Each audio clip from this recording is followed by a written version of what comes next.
So poop theory actually is based on a joke. I don't know if you know that. You can actually find probably the favorite one I've seen is Ronald Reagan telling the joke. I used it as a foundation in my classroom, right? And it was a way that I could give kids like an anchor, maybe when they hit this transition to middle school, to grow with.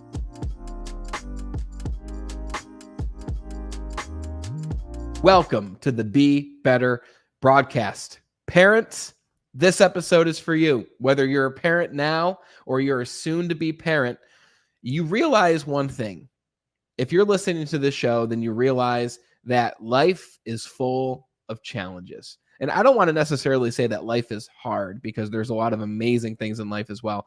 But when you think about who you've become as a person, who you've become is a direct result of the challenges that you faced in life. Challenges have made us more resilient. Challenges have made us more skilled. And the knowing that challenges have been in the past, the knowing that there will be more challenges, prepares us for that next task, that next challenge that will forge us into the next version of the person that we are becoming. And we know that as adults, right? And we've probably learned that through difficulty. I know I learned that through difficulty in my life before I discovered self-improvement, personal development. But do our children know that? Do our children understand that difficulties in life are forging us into a stronger version? Do our children know how to find the good in life's difficulties? And my guest today has become a friend of mine. We just met for the first time here, but we've been friends on social media for a bit now. And she was introduced to me by Cindy Saylor, who has been on the Be Better broadcast, and we had a great conversation. They know each other. And she messaged me and she's like, Brandon, I've got a great topic for your audience, especially for those who are parents. And her theory is called poop theory. And it's about finding the pony, right? Or finding the good when life gives you poop or when life gives you difficulties. So for those who aren't familiar with my guest today, her name is Andrea Rudolph. And Andrea was born and raised in Texas, where she attended Texas A&M University and graduated with a zoology degree. Andrea then pursued a middle school and high school science teaching career for 24 years. She moved to the Denver, Colorado area in 2002 and just recently retired from teaching. Now she spends her time writing children's books, adding an optimistic spin for the challenges that life sends us each day. This is going to be a fantastic conversation, I already know. And when you take even just one piece of value away from this conversation, all that we ask is you share this show with just one other person who could use it as well. Share it with another parent who can help teach these principles to their children, whether they take the principles they hear from the show or whether they buy Andrea's book and do it that way. So without further ado, let's meet Andrea. Andrea, it's great to have you on the show. Thanks for being here. Oh, it's so great to be with you. Thank you.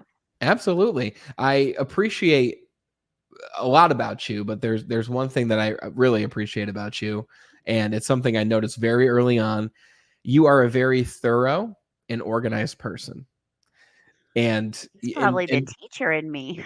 it probably is. Yeah, you taught for a long time, and I think it's very interesting that you've retired from teaching already and you're still super young. But I'm guessing that you started teaching when you were very, very young. Would I be right in saying that? Yeah, I was 24 and I did take a couple of breaks from teaching here and there. Like I worked for SeaWorld, I worked for the cruise lines for years. I had Okay. 1 year with my daughter, and then I guess those are the big. Oh, I went to Antarctica. Can't believe I forgot that. Wow. Very interesting. As like a short trip or like a prolonged experience. Prolonged, actually. I lived at McMurdo Station with my husband. We were chasing we were super interested in all the science, of course. Oh, yeah. And so we took a year down there and worked for the NSF. Wow. Very interesting. 1 year in Antarctica. What would Well, you say? not the whole winter, sorry. We took a year from teaching. Oh, So okay. we Cool. we were there less than 6 months, Well, that's close still a to long 6 time, months. though. What would you Yeah. say if you had to pick one part of that trip itself in Antarctica? What did you learn most about Antarctica, or what was the best part of that experience, would you say, looking back? I mean, it's always the people, right? Like you you really are kind of trapped in this little very small space because there's only a few places heated, but with a little village of over 1,000 people, and so you Mm, see them quite often.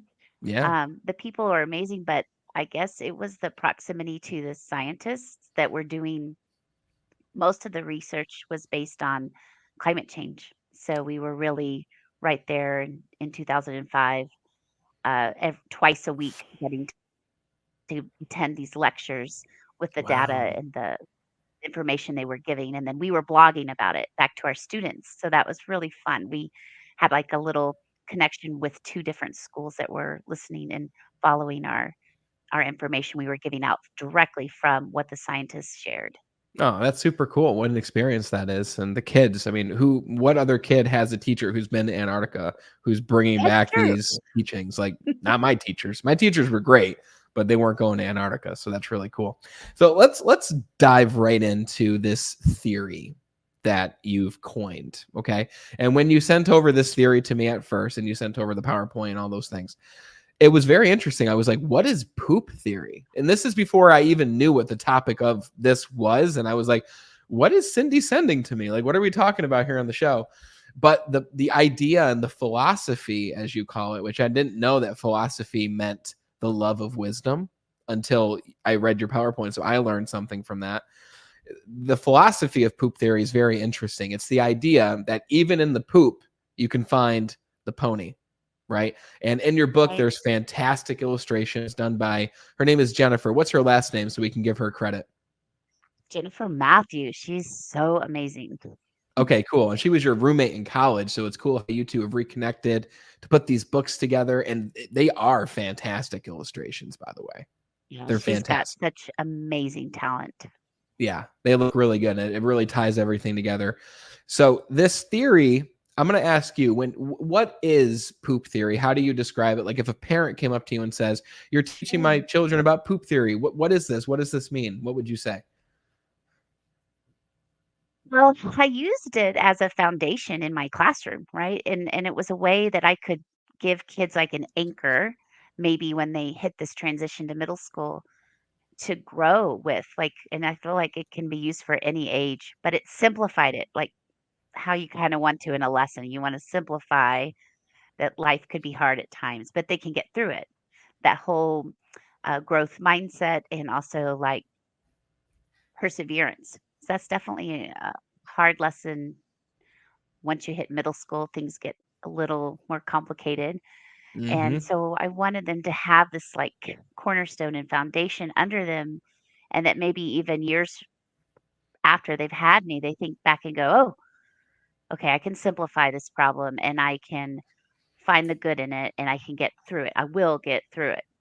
And then I'll grow from it. So I thought it was applicable really to any time in your life because uh, life's challenges always still come or unexpected things, things you just wouldn't even think. You're like, oh boy, wait, did I need that today? I did not need that today.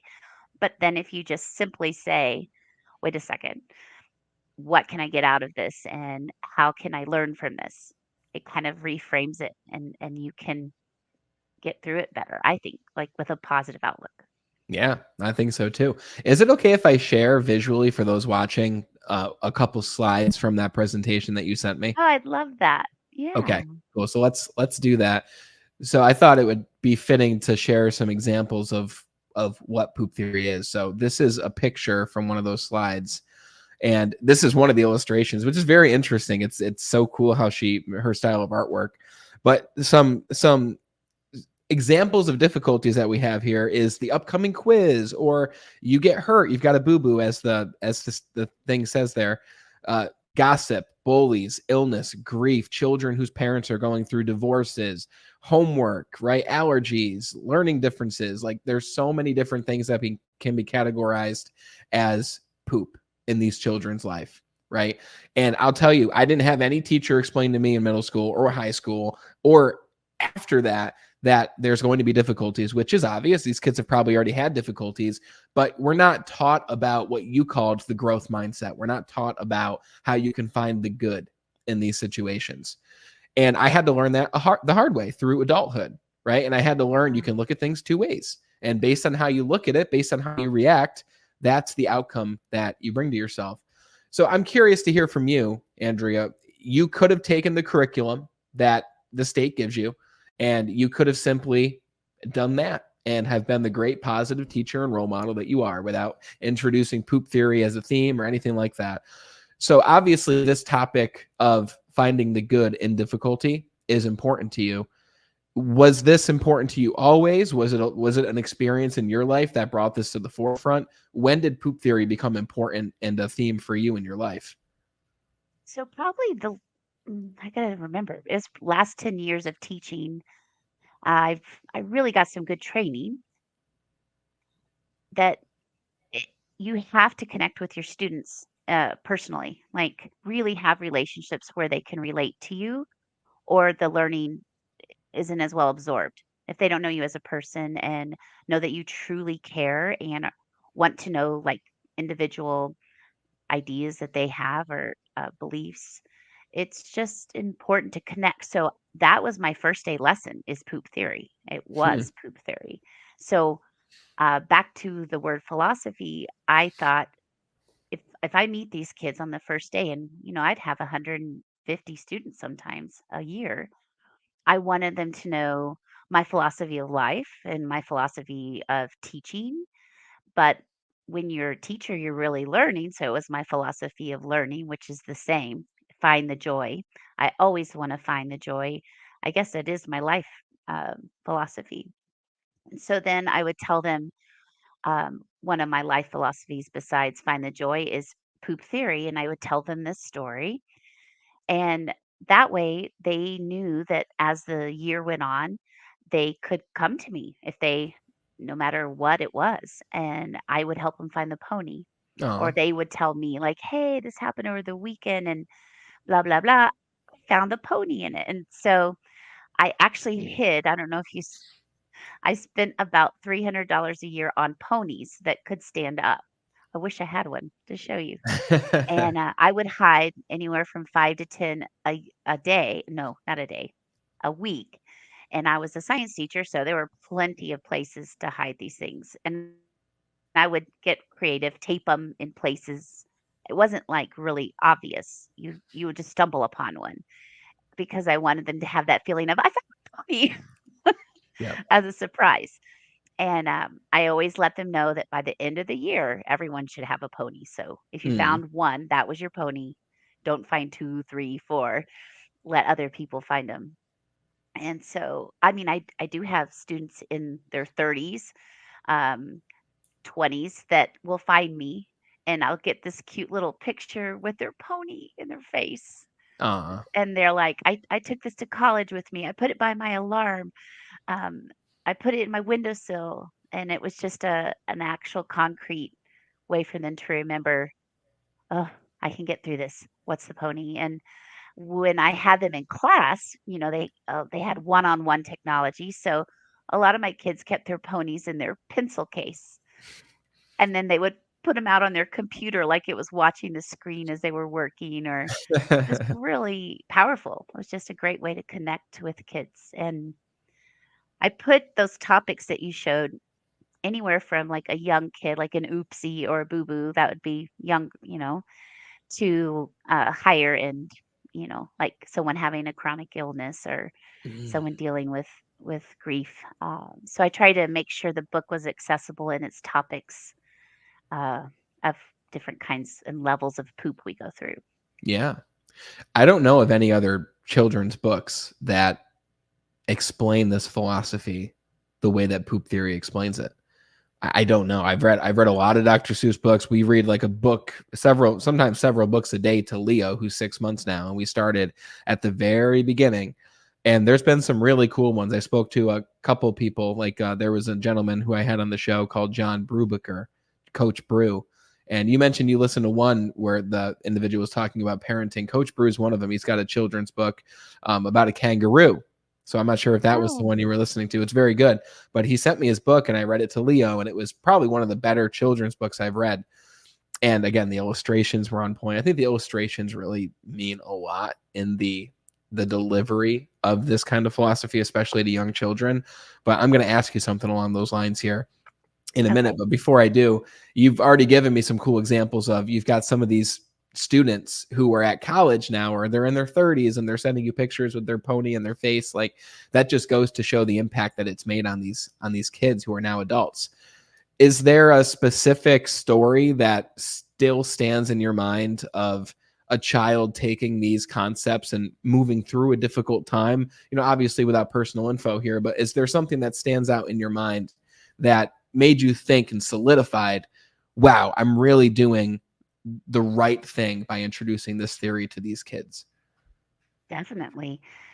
Probably what stands out the most, because it happened more than once, is I'd have a student show up a little early, you know, and maybe I didn't even have them first period, so they'd showed up before, school started, and they wanted a pony to give to their parent or a friend I wouldn't even know, because they knew someone they loved was going through something. And so I also had a printed out copy of Poop Theory the way I said it, and sometimes they wanted to give them the pony and have me print the story.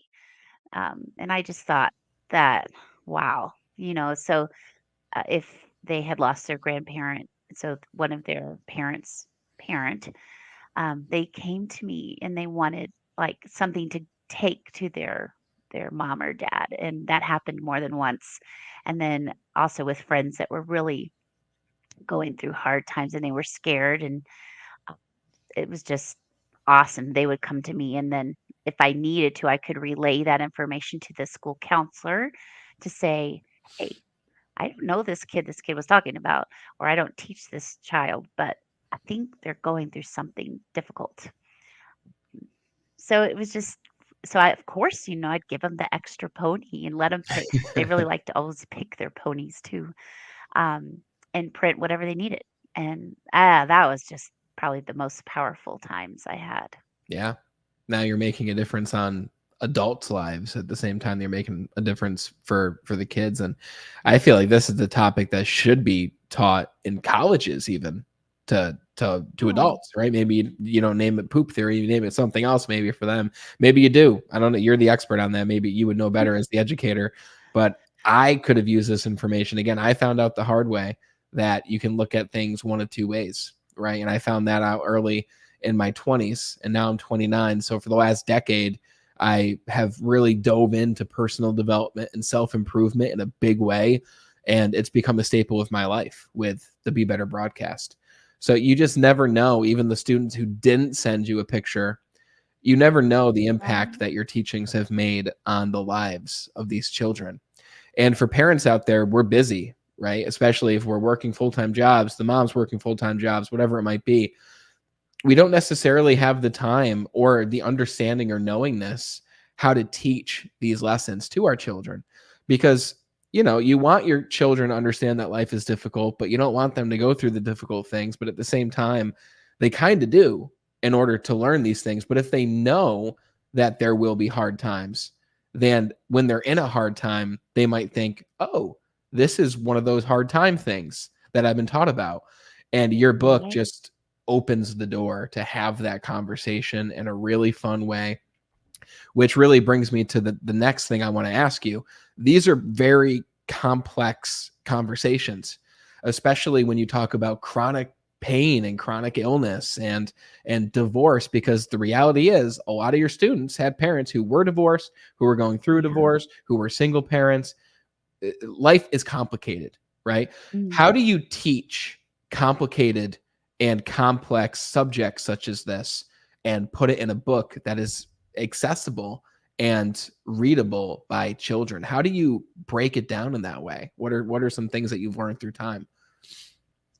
Well, so just since I'm almost finished with the second book, I noticed that I had to really make sure, like, I had to keep part of the conversation where a younger child could take some of it, and then also all the way to maybe any age person, so that it could be, someone in their 80s and 90s, which makes the writing a little difficult because then I want it to be on a reading level like for third through sixth grade or so. And uh, so that part is interesting because I have to go back through and go, wait a second, I don't know which part of this a 3 or 4 year old could get. So I got to make sure I made that accessible.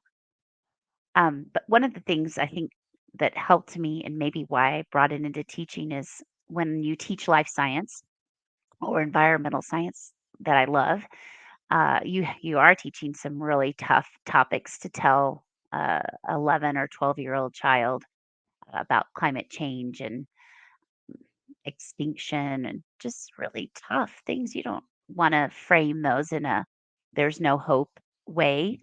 And you want to make sure that they get the message that if people would put their mind to it, we could solve these things.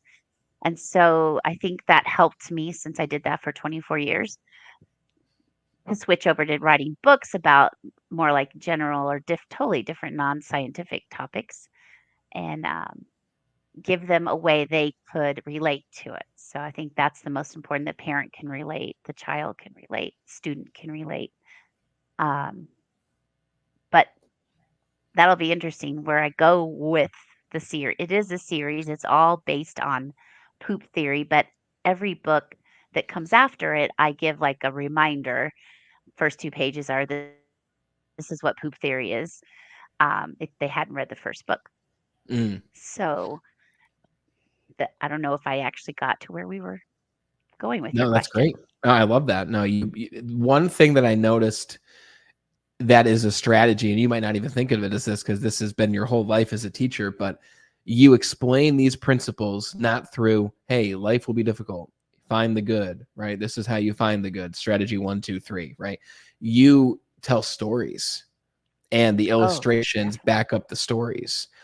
What is the power in using stories in order to illustrate and explain these complex subjects? How do stories help? And do you craft these stories on your own? Do you have people help you? Where do these stories come from? Because they're very Hmm. unique, like the one you sent over to me and the one that they'll read in Poop Theory. Where do they come from? And what's the power of story? So poop theory actually is based on a joke. I don't know if you know that. You can actually find probably the favorite one I've seen is Ronald Reagan telling the joke. You can like Google it. And so my mother-in-law, who I just adore, Carol McDougall, she told me this joke. She loves to tell jokes and stories. She loves stories. We call them Nan stories. And so she told me the joke. And I mean, right away when she told me the punchline, right, which is, he was in the pile of poop just digging and digging for the pony. This kid is covered in poop. I Mm, just, knew like right away, oh my God, I'm going to use that in my teaching. Like that is such a powerful image. And when I did do it in my teaching, I acted out the story, which was just so fun. Now, when I take the book to schools, I actually take costumes and kids, can dress up as the different characters and read the lines that I'm the wow. narrator. And then I have kids play one, couple of times actually, I've had the principal be the king.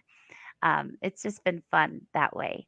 Yeah. But I think kids like they want to interact, they want to be engaged, they want something interesting and different and how you can really grab anyone's attention. Doesn't matter the age with the word poop. I mean, it just is.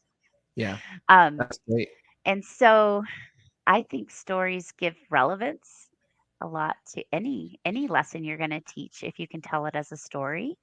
And then just a lesson as a parent, right? You want that a way that you could tell your kid, oh, this is my story that relates to this story I'm going to tell you. And then they have some background on you. You want your kids to know you. Yeah. And I think that this series gives your kids a way to see something through your eyes that it's really important. They see you as just as a person also, which you probably had the same thing once you grew up. You look back and go, "Oh my gosh, my parents are people," or my teachers Yeah. were people. Not just this role that they have that they Yeah. were going. My parents were going through stuff I didn't even think about what they were going through. And I think the series gives parents a way to do that and relate with their kids as a person. That's a great point. That's a really great point. Now these children came to class early and they've come up to you and they asked you for the extra pony for their parents or for someone close to them. And you mentioned that children came up to explain the difficulties that they might be going through, and you helped them to find the pony in those difficulties. So even as adults, when we have these difficulties, it can be really, really hard to find the good in it, right? Even if we Mhm. logically write down, this is what's good about this situation, it can still sit strangely in our bodies, the way that we feel about the situation. Sure. So is there a way that you help people to see the good and help them through the Oh, difficulty? Like, I guess another way of asking is what are the key strategies that sure. are implemented in poop theory when it comes to finding the good? So I get those key strategies just from going through the poop myself, right? Like I can relate because I go through poop. So usually, if I'm having trouble seeing an obvious pony, like I will just tell you a really stupid thing I did a couple weeks ago. I left the car door of my door open and put the dog in, left it open, went to the back, was going through all the stuff in the trunk, and I just totally forgot the stupid door was open. And then I backed out and hit a pole, which I can laugh at, right? But I mean, I was so mad at myself and thought that is the dumbest thing I could have done. And I was best day, and then I did that, and I was like, oh, that's gonna ruin my day. But I thought, okay, well, my daughter is learning to drive. She's getting her permit. Oh, I'm going to teach her what a deductible is. I'm going to teach her about car insurance. Like, it was hilarious. I did. I picked her up and she was like, Mom, why is the car taped and bungee corded over here? And I was like, well, so it was just interesting, to let her know too. Like, I did a stupid thing and I wasn't focused. I let my mind go ahead of myself and, um, but this is how I reacted to it. So I wanted, I guess modeling is the answer. You can Mm, model as the adult, like you don't have to let it ruin your day or week or take it out on other people. You can really reframe it and think, okay, I am going to teach her that this is a car insurance plan and you can have different size deductibles. And once you have your deductible, know, I mean, that's just one of the ways. I think like other times when I like shattered my arm from ice skating with her. wow. I thought, wow, I got a chance to react to this. It was just my daughter and I on the ice. And it was really bad. Like I have 9 screws and a plate in my arm. Whoa. But something really cool happened.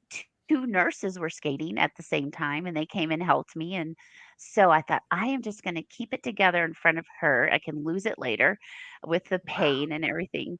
But I'm going to show my daughter, like, look at people are so helpful. Like, people are good. Whoa. There's more good people than bad people. And then after I had the surgery and I had physical therapy and I had to wear a sling and a cast and I had to wear a cape. So stupid that I had to wear this cape when it was winter. I could just model for her like that doesn't matter. So I stay warm. But I really didn't like wearing a cape, but I had to. I could show her like it just doesn't matter. And look, my arm is gonna work again. And I knew like someday she's gonna break a bone. So I could show her like I could still go to work with a broken arm and I can teach. I mean, it actually was the arm I wrote with, so it was interesting. But just to have like, I guess the word is you can be classy, you can rise above and model for your child that things are going to happen that you did not plan. I did not plan to bust out on the ice Yeah. and break my arm. So I think that's the most where I go usually is how can I use this to help model for my child?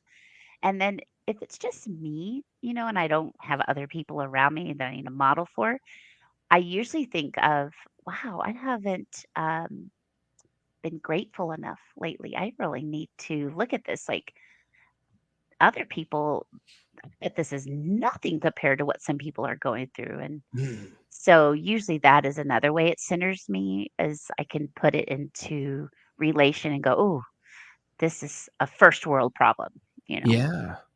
I That's so should true. not let this get me down. Um, the other part with bigger problems that I've faced is it really made me reflect. I need to carpe diem more. This life is going really fast, you know. I need to really be deliberate in how I spend my time, and I need to really squeeze out all the joy and things I really say I want to do. Am I really doing it? Which a lot of times I'm not. I'm just letting the days go by. So I use that to help center me and say I need to be more focused on deliberate and not asking time to just go by, or like, oh, I just want this day to be over. Mm, So that's helped me with poop theory. Um, I do eventually think I will have a book that comes out that says, and sometimes it's just poop. Like, mm, I hope it'll rhyme. I want it to be kind of funny because I think there are some issues that are really, really, I don't know if you could find a pony. War is one of them. I yeah. think and it's hard to talk to kids about that. Mm-hmm. Um, I think losing someone you're super close to and getting through tough grief and things like that, just things you Yeah. really maybe could not find a pony for. Yeah. But hopefully, I have enough in the series before I have to write. And sometimes it's just poop Yeah. because there's enough things out there that I think you really can find a pony for. My mom calls me Most a lot things. and says, I need to find the pony in this. Tell me, Your I mom can't calls see you it. and says that, huh? She'll say, I cannot see it. I've been sitting here and now ranting, and I Yep. need you to help me find the pony. So it's sweet. I love That's that when she does that. fantastic. I love that. Yeah, it's hard to find like what you said, war, it's especially hard to find a pony in that, right? Because there's, we won't go into that, but that's a whole other thing. But even with you lose someone Yeah. really close to you, right? Especially as a young kid, you lose your friend. Like in high school, my wife especially had a best friend that she lost, and I experienced that Oh, loss through her, even though I met her a little bit afterwards, but it was still fresh for her. But even the pony in that is, who did that person help you become while that person was here? yeah. What was their reason for being alive during the time that they were, and what impact did that have on you? So there's always, maybe not always, but 99% of the time you can find the good, the good reason for something that has happened to you, Yeah. or you can reframe that as happened for you, right? And something that I've noticed about you is, it's very clear because as you were telling the story of you backing out and you hitting the door on like a pole or something like that, I was thinking, what's the good in that? Like, how did she reframe this? What did she do? And I thought you were going to say, I gave my daughter that car and I got a different one or something. And it's the only thing I can think of. And this is where I'm getting to. You then saying, I taught her about insurance deductibles and things like that, because that's important to know. School doesn't teach that, right? And so when you said that, I was like, wow, I didn't even think of that. And that just goes to show that finding the good is a muscle, just like anything else. Mm, So poop theory is a muscle that you get better at as you do it more. And the more you use it, the better you get, especially in a painful situation like shattering your arm. yeah. Again, with your daughter there, right? So your daughter's probably like, Mom, you don't have to be so extra in explaining these things to us. Like, you can teach us in things that don't involve shattering your arm or destroying the car or something like that. So your daughter, I can only imagine what she thinks about this theory. It's probably very funny, but it's a muscle, right? The more you do it, the better you get. And that's That's for us too. really true. As grown people, it's still, you can go through life not exercising that muscle. And if you don't find the good, you just experience more pain, right? Unnecessary pain, unnecessary suffering that doesn't have to be there. One thing that I really liked about what you sent over to me, and I'm going to share it here again, is this slide at the very beginning that says, one, story time. We're going to have stories, right?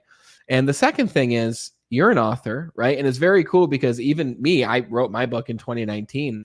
99% of people don't have a book, right? So when people hear that you're an Mm, author, it's like, whoa, you wrote a book? Like, how do you do that? That is super cool. And like you said, you mentioned modeling earlier. You're modeling to these students of yours, or you did when you were a teacher, that you can be an author. You can be one yeah. too, right? And I'm assuming, and you can tell me if I'm wrong, did you ever think that you were going to be an author one day? Maybe you did, but was that a thought of yours? Mm. Not this type of topic. Like, I think I always thought, oh, I should write a memoir. We had some crazy stuff, in my family, that would make like a mini series out of it or something. But and well, I guess that's still based on poop theory, right? If you have crazy things, and here you are to this day. So it really all came from feeling like, wow, this story has helped me connect with these kids over all these years, 150 kids a year. And it just, yeah, I guess it just came to me that I want to do this. I want to leave it as a legacy. Um, and I wanted people to have a way to reach their family members, no matter the age. Or I really hope teachers would use it just like I did. Yeah. I think that would be like the best legacy ever if someone was like, okay, um, I'm going to use this to teach Yeah. philosophy. And then I forgot to tell you that my students that first week would design their spiral cover with their learning philosophy. And a lot of times they never, they're 11, 12 years old, hadn't thought of what is a learning philosophy, and but that they probably either had one or they could adopt one from a hero they have, or they I asked them to go home and talk to their parents about, do they have life philosophies. And it Mm. was just so powerful when they would get to my class, take out their spiral. It didn't matter if it was February, I could have that reminder of what their philosophy was and connect with them on how they approached life when they were, 11 or 12 years old. I thought it was Wow. really a great way to have some insight. It gave me personal insight on them. That's brilliant. That's a really cool idea. And that's ultimate impact if teachers adopt this philosophy and add to it and put their own Mm. twists on it, right? And tell their own stories, create their own stories. Like, this isn't just a book, this isn't just a philosophy. This is very much a movement that really could bring more joy to the world. It really is. And especially I with shows now and with the internet as a medium of communication, nothing is stopping poop theory from exploding out there and reaching even more people. And now that you're in this chapter of your life, which I'm going to ask you about here in a second, nothing is stopping you from really embracing this movement for what it is, especially since you've got your tech in-house, right? His name is Mike, right? Is that your husband? Yeah, my husband, he's amazing, rock, and he's a teacher and he loves teaching. He's still Oh, making cool. an impact at high school. That's great. I love that. I didn't know he was a teacher too. So let me ask you, for those who might have misconceptions about what it takes to write a children's book, Mm. maybe you can help paint the picture of what you learned throughout the process. Was it difficult to write a children's book? What are some misconceptions maybe you had going into it Mm. that were incorrect, or what did you learn through the process? I'm curious to hear. Gosh, that's a really good question. I think the first thing that came to mind is taking your own advice that you have given to thousands of students of, you just should try something new and take a risk. It's okay. It might feel scary. Just do it. You can do it. So then when I was like, oh my gosh, I have to take my own advice, I realized, oh, I am actually really fearful. Oh, I am afraid right now. Mm-hmm. And you leave like stability of a teaching career with, a salary and all this, and to just be like, I'm going to try this. I think the next one would be, it was a lot of like learning new softwares, and it just took some time and effort. And how do you get your book on Amazon, and how do you get your book on Ingram, which I didn't even know, Ingram was really important because it can be like a worldwide, even though Amazon is also.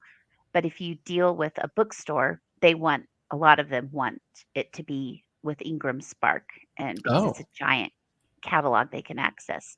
So there just were things. Now I could mentor people through the process of, oh, I wasted time here, or I wasted money doing this. yeah.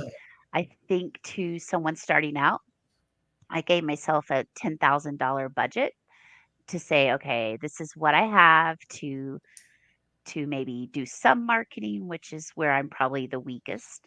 Mm, Also, I wanted to stay local with printing, just for like mom and pop type businesses. I thought that's so important to you can go overseas and get it printed much cheaper, mhm, much cheaper. So I thought, I had some principles I wanted to stick to, and also when you stay with mom and pop printers and binders, you just get these, it's relationships again with people. Um, I just I've made some great relationships with Alpha Graphics and the bindery, and I thought, gosh, I wouldn't get that if I was going overseas. I would get more money, probably, and not probably. I would get more money, but it was nice. I could go in, face to face when I had issues instead of like, oh, I don't know how to do this. mhm. So I think in the first year I made half of my money back, which I thought, okay, That's that's great. positive. Yeah. It was not going in the red. Um, but self-publishing, if you don't have good marketing, which I really have been weak on, Mhm. it doesn't go very far. So I do a lot of, Mm, you know, book booths and different events. Events can have really high booth fees, so it doesn't sometimes it's not worth going to because you really eat a big $250 a day fee.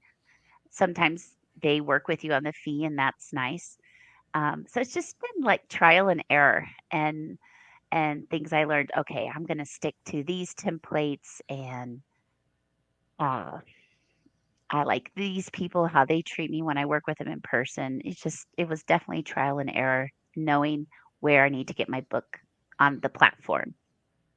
Uh, so the many writing ways. part, yeah, the writing part, I think everyone would love. If they're trying to write a book, they're going to love that. Sure. Oh, love might be a strong word, especially for people who aren't, academics or writers. Like I wasn't, I'm more of a writer now that I wrote my book, I'd say. I didn't realize how much I would enjoy the writing process. And I don't know if enjoy would be the word. I think that I enjoyed the challenge of trying something new above all. But Yeah. some people love writing. Some people do it because it's the means to get their message out to the world. And I know with you saying marketing is something that you are still working through to figure out what's the best way to Yeah. market this message, because you can have the best thing in the world. You can have the best message, the best product. If you don't have the marketing, no one hears about it, right? If It's you build true. it, they won't come, right? You have to get it out there. And here you are beginning to do that, and you were on the radio Yeah. already in March, which is amazing. So congrats to that for breaking the ice with modern media. And this is a great way too. But I'm just like envisioning. I just looked up while you were talking about marketing. You've got your Instagram, which is pony_publishing. Okay. And that's also your Mhm. website, it's Pony Publishing. And I'm just thinking, like, what if you had a channel on Instagram, or, maybe if there's like an Instagram Kids or something like that. I know there's a YouTube Kids, but you had a channel just called Poop Theory, and it was Okay. clips from, these episodes, but also these brilliant illustrations that Jennifer created, putting, posting a picture each day, or posting a graphic, and maybe posting a story along with it, or maybe like a little slideshow. Like there's so many cool things you could do to get this message out there. And while shows and events are a great way to do it, especially in a local area, the internet is so powerful, and there's so many True. different things that you can do. So I'd love to have a conversation with you eventually on just some things that maybe come to the top of my mind that could help you. You don't have to take them, but if you did, maybe they'd help you. But this is the one of the final things I like to ask you. This is a different chapter of your life, right? So now you're retired from teaching. You are writing this whole series on poop theory, which is really cool. The first book is simply called Poop Theory: Find Your Pony, right? And that's already out. That's available on Amazon. There's a link in the description, guys, to go grab your copy of Poop Theory for your child or for your students if you're a teacher out there, so you can teach this theory to your students, right? Because this will create more resilient students who are likely to do their homework, right? More likely to do their homework than those who don't True. have this. So you're working on this series. I'd like to ask you, if your life was a book, what would this chapter of your life be titled? Yeah. Gosh, that's a tough one. I'm going to really think about that. So there's the poop came to mind, but really the pony came to mind first from it. So that's kind of fun. I think I'd call it like, oh, poop. I left my career. Mm. What I just thought I would do forever. And the pony that came through was I have better life balance and Hmm. I am more available for my child and my husband. My roles as a mother and a wife and a friend and a daughter is a sister, like, are have greatly improved to step back from caring for 150 kids. But I loved teaching, like, that was my passion, but I didn't balance it well. I really would just give every last bit of myself and then not have much left over for myself at all or others. So that was a big one of my reasons. So actually, I'll let you know, I'm not actually retired. I just left that school district. I still have an active certification. I just renewed it Okay. because I thought you never know, right? Sure. Uh, and I substitute. So I still go in 2 to 3 times a week, but I get to set my schedule, which is so lovely. Yep. And I still get to be around kids, and I love being around teachers. They're like, I just want the public to know, like, I really rarely in all these years have ever thought that person should not be teaching, right? Like, I feel like they are amazing heroes. Anyone in education, doesn't matter if they're administrators or counselors. I just get to go now as a sub and support, and I'm always leaving that classroom.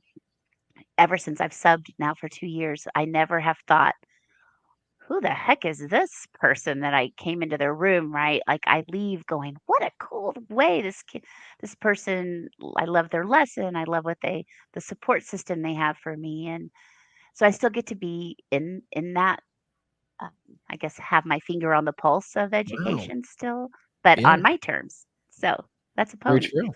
That's beautiful answer to that question that I put you on the spot with, which is really cool.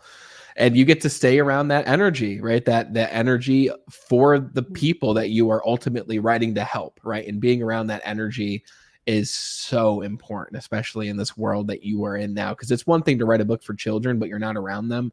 It's another thing to be around children to write a book because you know what they need, you know how to talk to them, you know the way that they need to be told things as a child who sees the world very differently.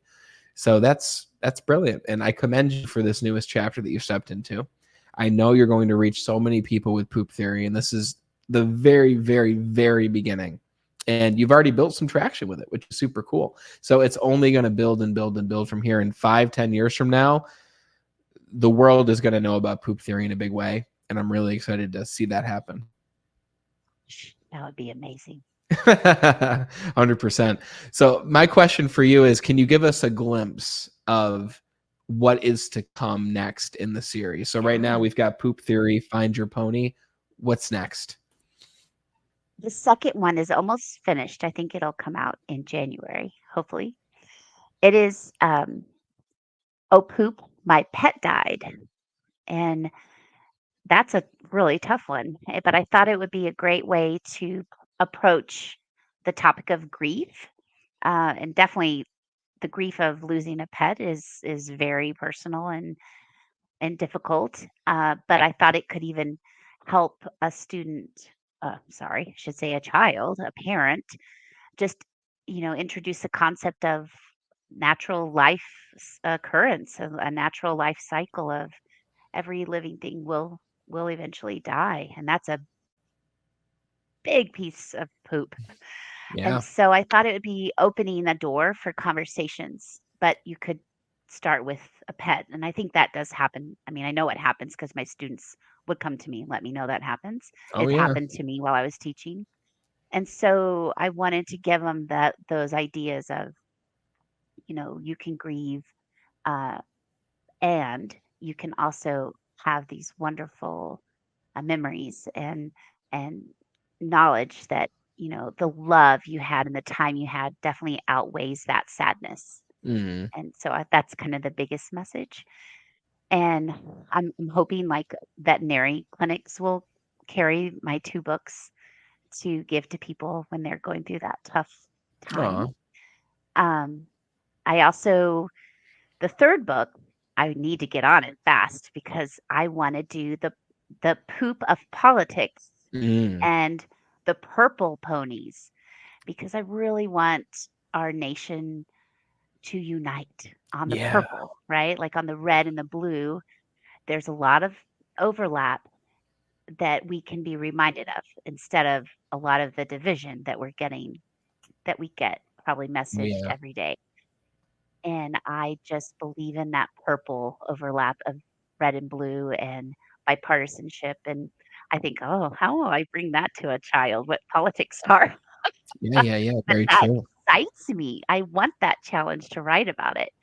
And, but I really think it would be so fun to be able to bring a conversation from a parent to their, child on what is politics and also hope, a message of hope again, right? If you have purple ponies where collaboration can happen with either Democrats and Republicans, I just want that to be a reality again. Yeah.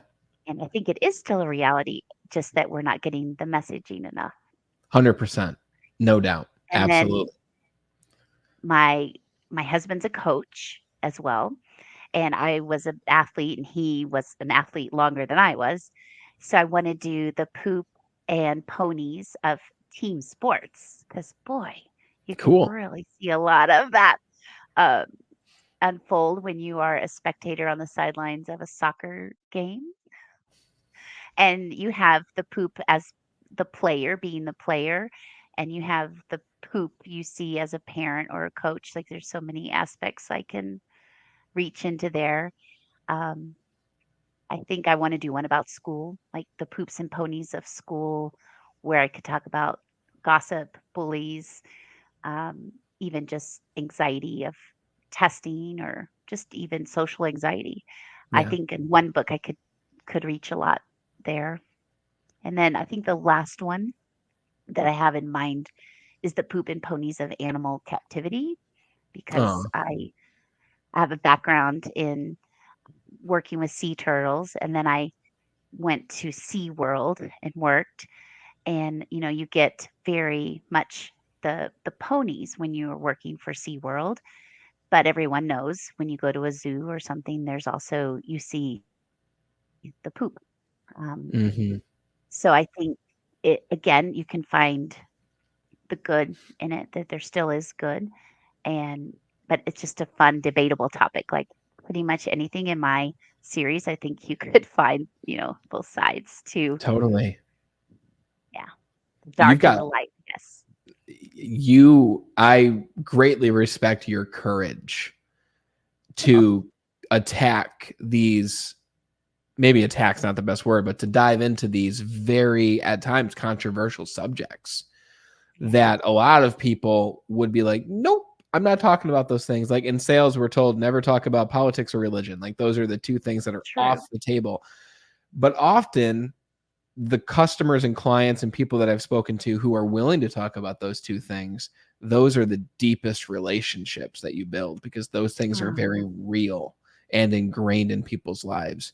And if you don't write a book on those things, like the politics and especially the animal captivity, which is something that is very specialized to you with your zoology degree and education, then who else is going to write that? Who else is going to share yeah, those things? Right? How else are these students and children going to be educated on politics aside from what their parent might see, right? Because generally the kid follows the parent, and I could be true. wrong there, but it just makes sense that they are the model of what is right to that child. So so amazing. And I'd love to see, because I know you've got a giant series lined up, and I'd love to see even just the concept and philosophy of poop theory to be out there in a much wider way, so that when these books are out, people are just picking them up. And again, they are for different audiences, some of them, especially the "Oops, my pet died," right? You're going to speak to local vets and different places to get that out there. So it's great that you've already got a plan. But let me ask you, where's the best place to follow you to find these updates? So if someone listening is like, wow, I love Andrea, I love what she stands for. Where's the Mhm. best place to follow you to see your updates on these new developments? Right now, I use Facebook a lot because it doesn't cost anything.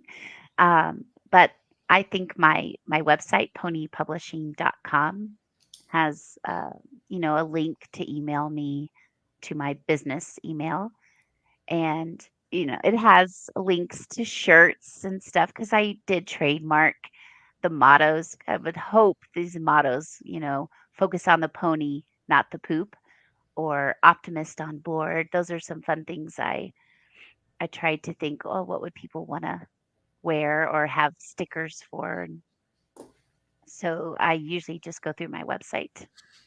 That's I need to awesome. get better at Instagram. One thing at a time, right? You'll get there. It takes time, and it doesn't take as much time as you might think, but you'll get there 100%. So ponypublishing.com, links are in the description for everyone here to check that out. I will include Andrea's Instagram as well. And Thank you. you said you're open to your Facebook being shared for people to connect with you there, or is that a personal thing for you? We'll Since I keep it don't personal have for it, now, I would say. yeah, it's personal right now, Okay. but so maybe the email Okay. Excellent. So through I'll have through my Pony website. Publishing down That'd there. be best. Okay. So Perfect. the pony publishing link takes you to my email. Excellent. The one thing that I will say to everyone here that I invite you to do is go grab your copy of Poop Theory, Amazon.com. Go check it out, especially